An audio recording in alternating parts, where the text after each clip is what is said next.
All right, let's talk about 2025, because here's the thing. This year's movies don't feel like they're trying to be anything. They're not chasing trends. They're not desperately clawing for your attention with CGI spectacle or franchise mythology. They feel intimate, personal, like someone made them in their garage and then accidentally discovered they'd created art. It's a strange time for cinema. We're in this post-everything era, post-pandemic, post-franchise fatigue, post-caring about box office numbers as the sole metric of value. And what's emerged is a landscape where the best films are often the quietest ones, the ones that trust you to sit with them, to feel something without being told what to feel. Some of these movies are about survival, some are about grief, some are about realising you've been lying to yourself for years and maybe it's time to stop, and some are just about dogs, which honestly, we need it. The timestamps are in the video if you want to skip around. No judgment. We're all adults here with limited time and unlimited streaming queues. Do what you need to do. Let's begin. Nouvelle Vague. Richard Linklater made a movie about young Jean-Luc Godard, and it's not a stuffy biopic. It's more like, what if the French New Wave was just a bunch of kids goofing around with cameras, and some of them happened to accidentally revolutionise cinema? That's the energy here. It's playful, it's loose, it's about the mess of creation, the fumbling, the ego, the ridiculous confidence it takes to think your little art project might matter. Zoe Deutsch plays Jean Seberg, and she's sceptical of the whole operation, which is the correct response to being around a bunch of 20-something male auteurs who think they've invented film. What Linklater does beautifully is place this moment in a continuum. Godard wasn't a god. He was a guy, and sometimes guys with cameras change the world, and sometimes they're just guys. It's a love letter to indie filmmaking, to breaking rules because you don't know any better, to the audacity of youth. Depeche Mode M, a concert film that's also a meditation on death. Director Fernando Frias intercuts Depeche Mode's massive Mexico City shows with Mexican art, poetry, interviews. Basically, he's asking, why does a country so in love with life also have this profound, almost romantic relationship with mortality? And Depeche Mode, with their goth-tinged synth pop and songs about melancholy dressed up as dance tracks, are the perfect band for this question. The film is gorgeous. It's not just here's the concert, it's here's what the concert means. It's about impermanence, about the beauty of something that can't last, which is also, coincidentally, what live music is. Blue Moon. Ethan Hawke plays Lorenz Hart, brilliant lyricist, depressive alcoholic, the guy who wrote some of the most joyful songs ever recorded while feeling privately like garbage. The movie takes place over one night, the night of the Oklahoma premiere. The show his former partner Richard Rodgers made without him. The show that's going to be huge. The show Hart hates, and as Hart gets progressively drunker and sadder, the film becomes this beautiful, painful portrait of a man realising the world has moved on. It's Linklater again doing what he does best, letting time sit on screen. Letting a character exist in the discomfort of a moment. Hawke is devastating. This is some of his best work in years. You watch him crumble in real time, and it's not dramatic in the Hollywood sense. It's just real. It's a movie about obsolescence, about being left behind, about what it feels like when your relevance expires. Bugonia. Yorgos Lanthimos made a movie where the characters feel like actual people. I know, wild. Jesse Plemons and Aidan Delbys play conspiracy theorists who kidnap a pharma exec, played by Emma Stone, because they think she's an alien experimenting on humans. It's absurd. It's darkly funny. It's also deeply sad because the film is really about people who've been failed by every system, who've lost faith in everything, and who've created their own mythology to make sense of a senseless world. Stone is remarkable. She's trying every tactic, every emotional angle to survive. Plemons is chilling and pathetic in equal measure. And Lanthimos, for once, isn't keeping you at arm's length. He wants you to feel this. He wants you to sit with the tragedy of delusion. Hedda. Nia DaCosta reimagines Hedda Gabler as a sociopath in a stunning house she can't afford, manipulating everyone at a party like a bored puppeteer. Tessa Thompson plays her with this terrifying charisma. She's magnetic. She's cruel. She's so full of wasted potential that the only thing left to do is destroy. It's Ibsen, but queerer, more diverse, and shot with this gorgeous claustrophobic energy. The film asks, what do you do when you're brilliant and the world has no use for you? When every door's closed and you're too smart to pretend you don't notice? Hedda's answer, burn it all down. Frankenstein, Guillermo del Toro's.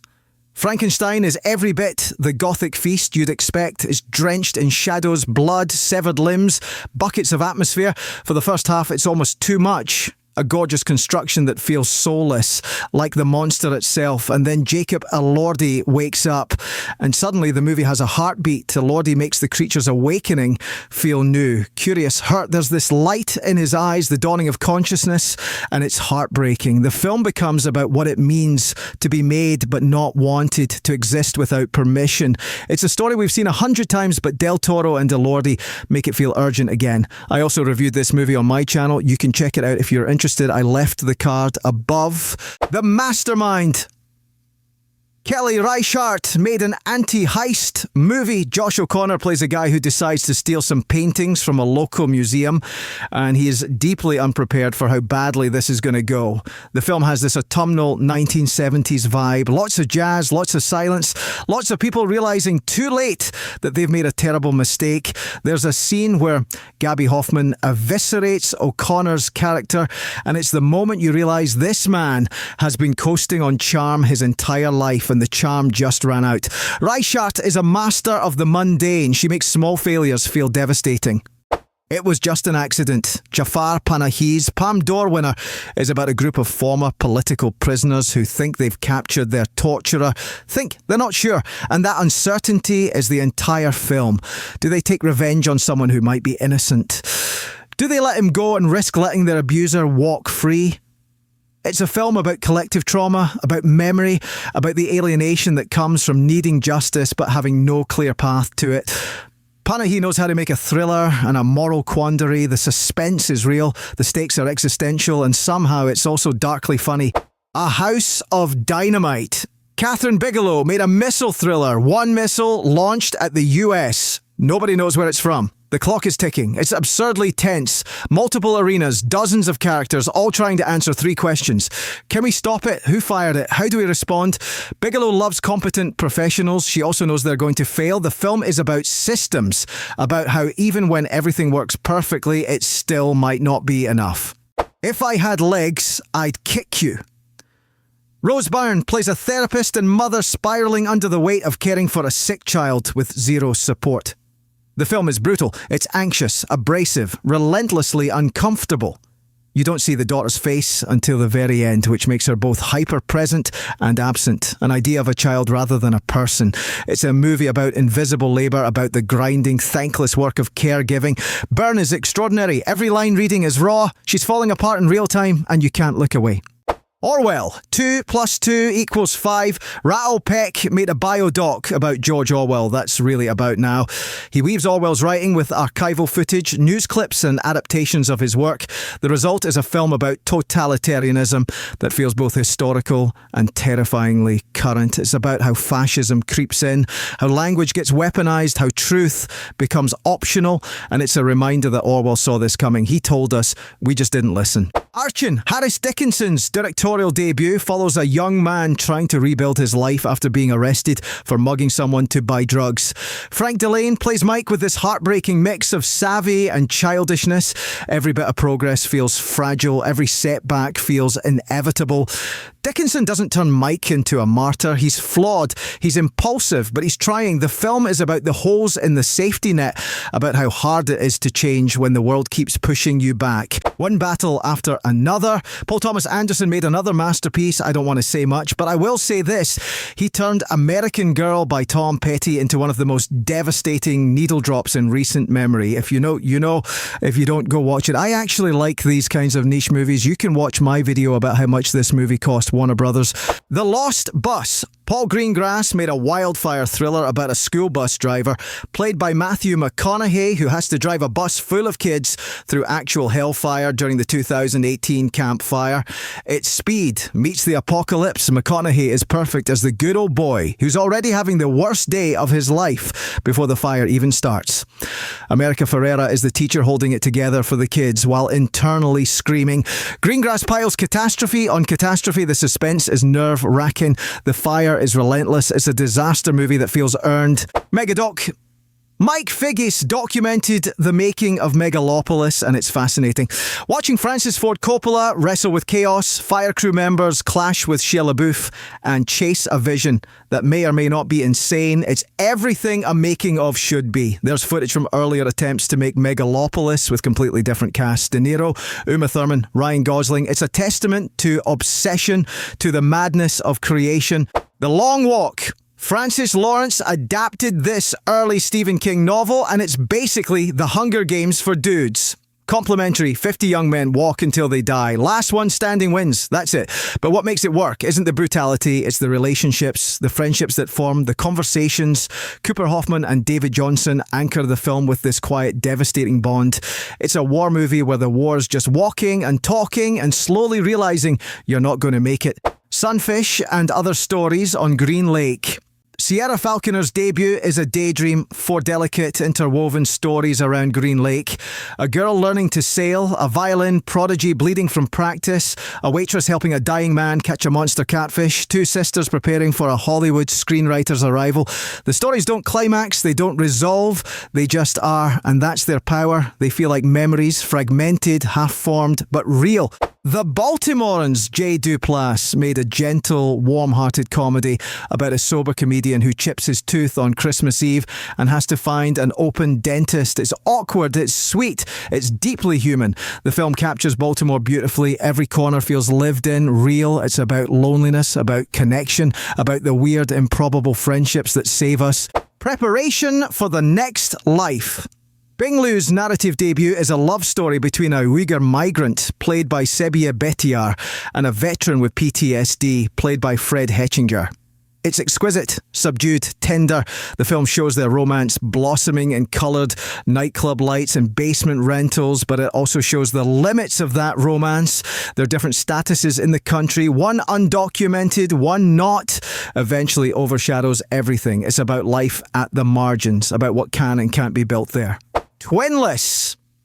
James Sweeney made a comedic thriller with twists. Dylan O'Brien plays twins, Roman and Rocky, and Sweeney plays Dennis, a man who befriends Roman at a support group for people who lost their twin. It's dark, it's funny, it's deeply unsettling.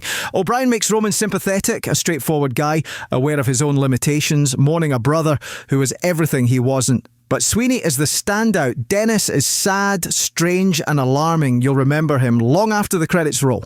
A Little Prayer. Angus MacLachlan made a quiet gem about ordinary people navigating messy lives. David Strathairn is an ageing veteran who runs a sheet metal factory. His son might be having an affair. His daughter-in-law needs protecting. His other daughter arrives fleeing abuse. It sounds melodramatic. It's not. MacLachlan weaves a gentle mood, hints of grace, mystery, nature. The performances are uniformly excellent. The film is about how we hurt and heal each other, how we try to keep up appearances even when everything's falling apart. Eden. Ron Howard made a period epic about 5 wild people on a deserted Galapagos island in 1929. Jude Law and Vanessa Kirby play a couple seeking to create a radical new philosophy that will save humanity. Then more people arrive, a German couple, a cookie baroness, played by Ana de Armas, who wants to build a luxury hotel. The island is uninhabitable, no fresh water, wild hogs, stray dogs, madness. Howard embraces the messiness. The film gets loopier and more entertaining as it goes. It's over-the-top melodrama and it knows it. Lurker. Alex Russell's directorial debut is the talented Mr. Ripley for the Instagram era. Theodore Pellerin plays Matthew, a retail worker who wriggles into the inner circle of a rising pop star, played by Archie Madekwa, and will do anything to stay there. But the film is smarter than just obsessive fan. It suggests the relationship is reciprocal, necessary even. Without sycophants, how would you know you're famous? Relay. David Mackenzie made a thriller about the telecommunications relay service, a platform for deaf and hard-of-hearing people to make phone calls via an operator. It becomes the unlikeliest suspense device. Riz Ahmed plays a mysterious professional who uses the service to protect whistleblowers. Lily James is a scientist on the run with a damning report. The film is tense. The technology adds layers of ambiguity. You never know who's watching or from where. Splitsville. Michelangelo Cavino and Kyle Marvin made a comedy about two open marriages colliding in messy ways. Kerry, played by Kyle Marvin, tries to act cool with non-monogamy to save his relationship. His best friend Paul, played by Cavino, insists it's the secret to his happy marriage. Spoiler, it's not. The chaos is hilarious. The set pieces are wildly ambitious. Prolonged awkward fistfights and loft apartments piled with lovers. It's about the lies we tell ourselves, about the gap between theory and practice. Highest to lowest, Spike Lee remade High and Low, and the first half feels like a ChatGPT written real estate ad. The second half, electric. Denzel Washington plays an aging music mogul deciding whether to chase relevance or devote himself to what he loves. Once the film hits the subway, it sings. It's about stepping down from the penthouse and hitting the streets. Azapi Rocky, as the upstart rival / surrogate son, proves he could be a movie star if he wanted. My Undesirable Friends, Part 1. Julia Loktev made a 324-minute documentary, with a second part coming, about independent journalists in Moscow being designated foreign agents. What she captured were the last few months before the Ukraine invasion. House parties, workplace gatherings, anxious conversations. It's a horrifying depiction of totalitarianism creeping in, of having to choose between speaking out and surviving. It's intimate, it's epic, it's essential. Sketch. Seth Worley's debut is a dark kids movie that runs right up to the edge of upsetting. Bianca Bell plays Amber, a girl channeling grief into drawings of creatures. When they come to life, they're adorable and terrifying. It's about repression, about expressing grief wrong, about how there's no right way to feel. Souleymane's story. Boris Loikin's film follows a Guinean asylum seeker in Paris. Souleymane, played by Abu Sangare, isn't a saint or a villain. He's just a guy navigating bureaucratic limbo, delivering food on a rented gig app account. The film is about precarity, about being told your real story isn't sad enough to matter. Weapons. Zach Kreger made a film where kids sprint out of their homes at 2:17 a.m, arms spread like attack planes, and vanish. The film is creepy, structured in chapters jumping back in time, each revealing earlier incidents from new perspectives. Julia Garner, Josh Brolin, Alden Ehrenreich anchor it. The dread builds until the finale, which is playful, freewheeling, and fun. It's scary, thoughtful, and a twisty-turny hoot. Realm of Satan. Scott Cummings made a documentary about Satanists doing laundry. It's droll.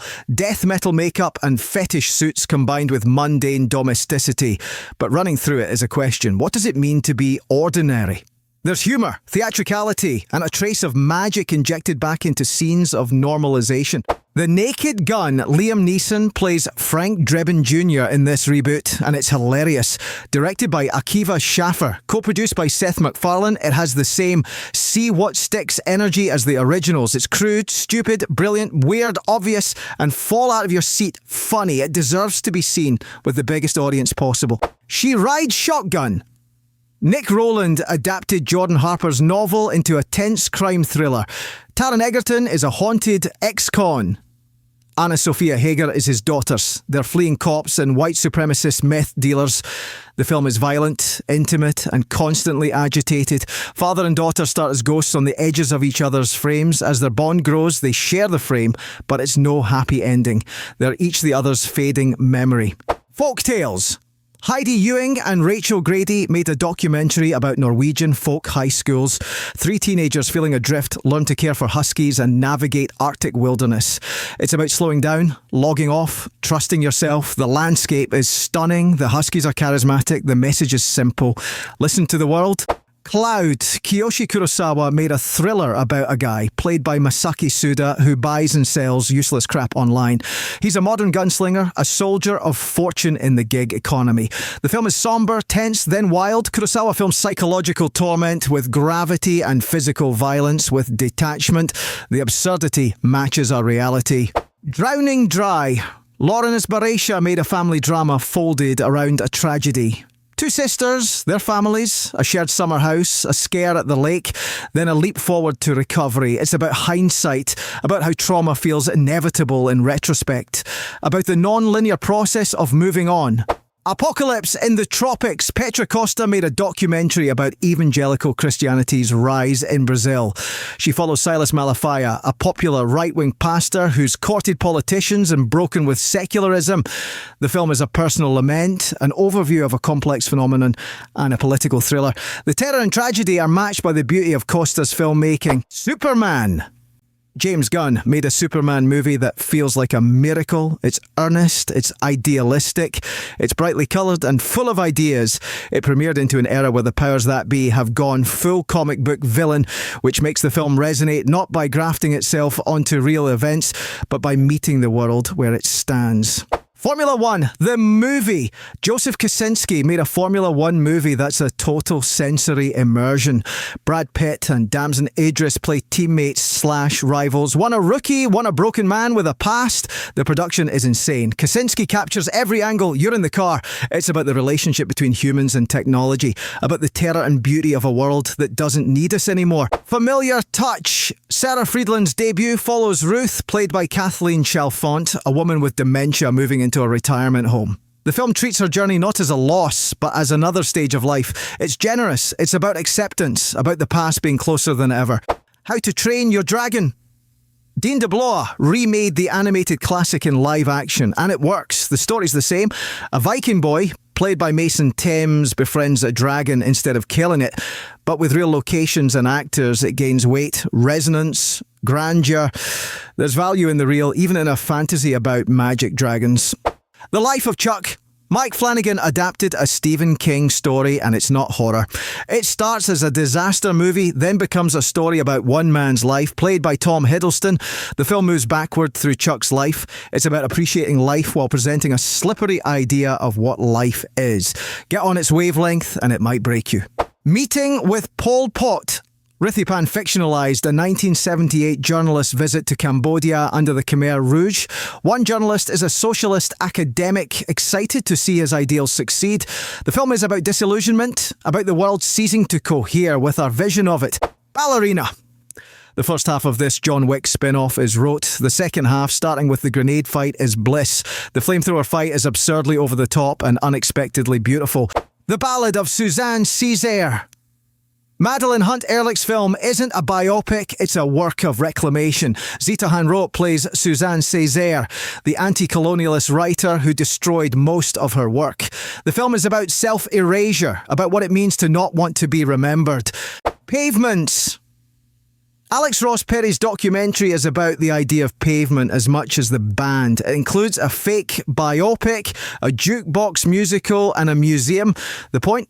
You can't control what people make of your music in memory once it's out there. Jane Austen wrecked my life. Laura Piani made a romantic comedy about books, nature, and finding your place. Camille Rutherford plays Agatha, a bookstore employee at a Jane Austen residency. It's charming, atmospheric, and out of time in the best way. Mission Impossible: The Final Reckoning. The first hour is garbled portent and franchise callbacks, the rest entertaining. The sunken submarine sequence is ingenious and suspenseful. The prop plane stunt is sensational. Behind the scenes, there's a clear conflict between human dedication to craft and sloppy opportunism. Sister Midnight. Karan Kandari's odd, colourful drama follows Uma, played by Radhika Apte, a newlywed bewildered by marriage and the human furnace of Mumbai. The film goes nuts, no spoilers, but stays rooted in emotion and character. Apte gives Uma compelling interiority. You can read multiple emotions in her face. Final destination? Bloodlines. The Final Destination series returns after 14 years, and it fits right in. Death will find you in spectacular, elaborate fashion. This entry expands the palette without messing with the formula. It's smart, funny, and existentially resonant. Caught by the Tides. Jajanke made a 324-minute patchwork narrative documentary collage following a troubled romance. It's a masterpiece, impossible to classify. We watch characters age, China change, and art forms evolve.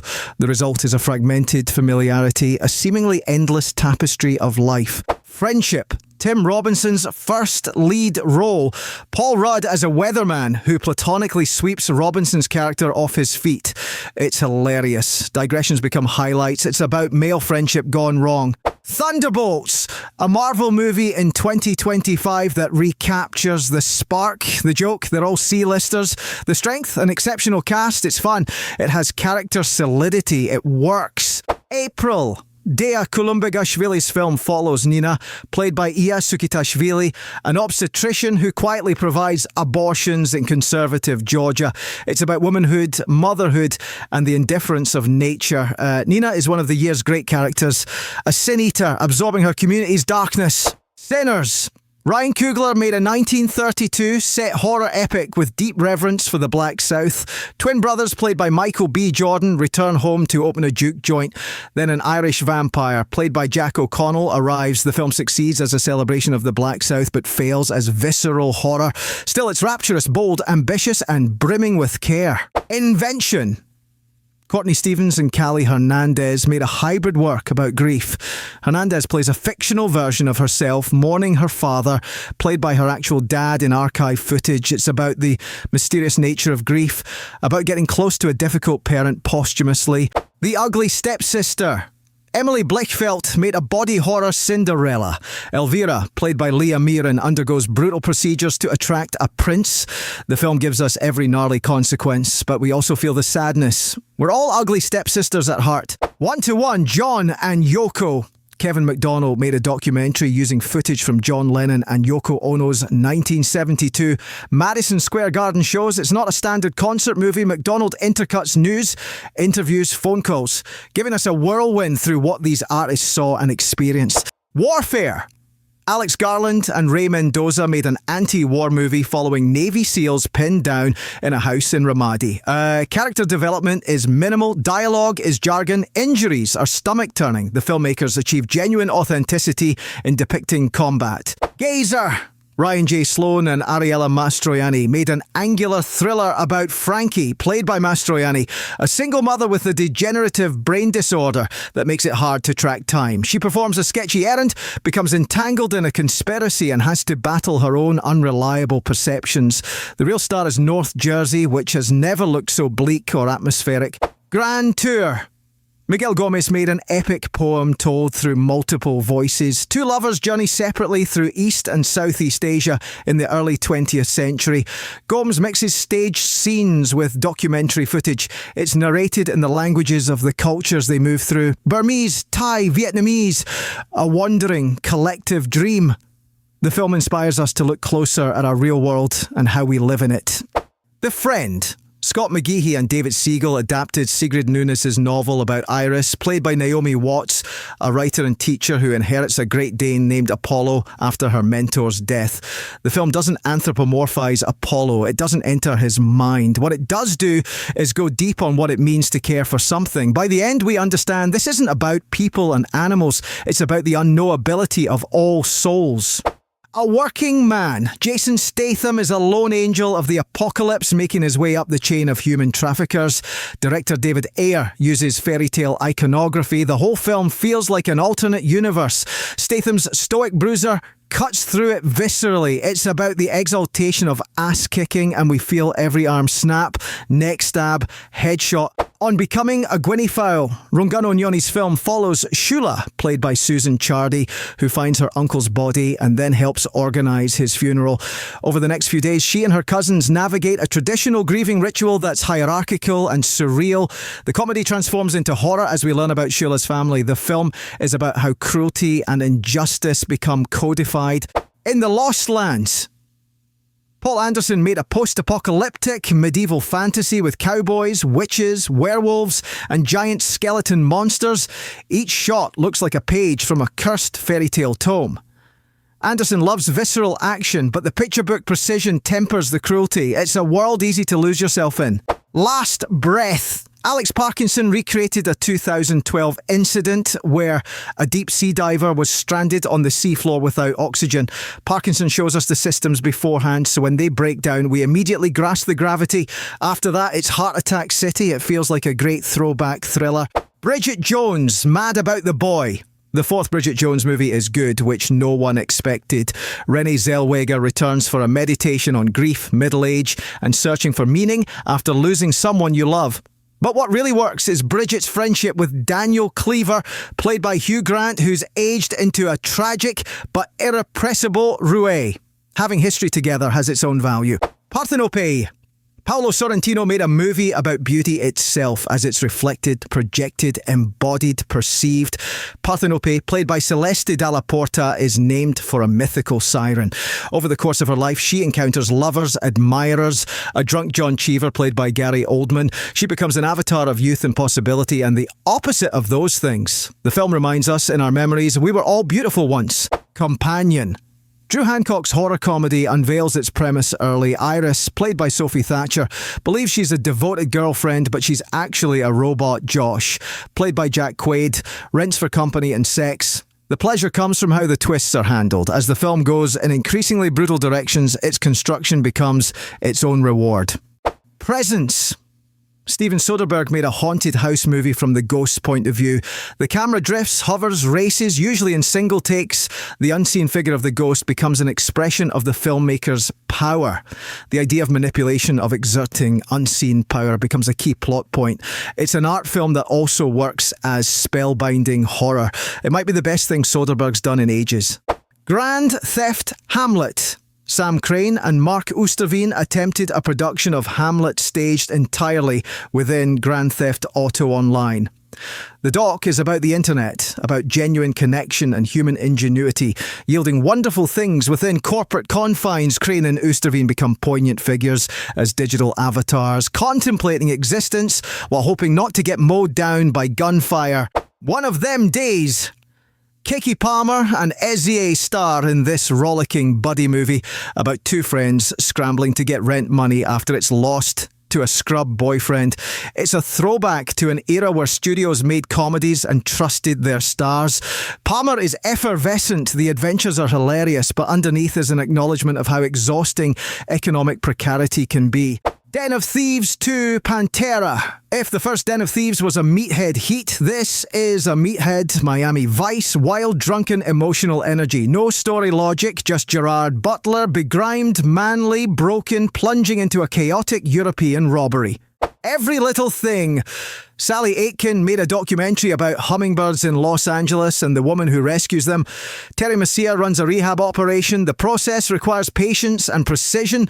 The birds are minuscule, delicate, vulnerable. The film becomes an embodiment of the fragile yet uncontainable mystery of all life. Ephus. Carson Lund's film follows a local baseball game one late autumn afternoon. It initially feels like baseball as life, but as it proceeds, it becomes about something more basic, time spent in the presence of others. We settle into the film's gentle rhythms. Before we know it, it feels like a lifetime has drifted by. The Ephus is a high-arcing, slow pitch that makes the batter lose track of time. We keep looking for meaning while the world passes us by. Mickey 17, Bong Joon-ho's first English language film, is an overstuffed marvel. It's dystopian sci-fi, space adventure, hyper-capitalist black comedy, and at its heart a story about Mickey Barnes, played by Robert Pattinson, learning to love himself. It may not be S-tier Bong, but it's still terrific. Who by Fire. Philippe Lezage's film follows people gathering at a cabin in the woods with their emotional wreckage. It doesn't have a typical story. What it has are characters bouncing off each other in sequences that feel like concentrated real life. Dinner conversations become contentious. The film edges into cringe comedy without going full bore. We keep waiting for something awful. That something is life. The Day the Earth Blew Up, a Looney Tunes movie. A spoof of 50s sci-fi and a twist on modern stakes raising. An alien spaceship spikes bubblegum with ectoplasm, turning people into zombies.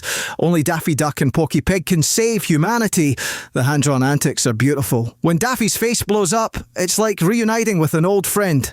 You know what all these movies have in common? They're asking us to pay attention, not in the manipulative, loud, look-at-me way that so much media does, but in the quiet, patient way that real connection works. They're saying, sit with me, feel this with me, let's figure out what this means together.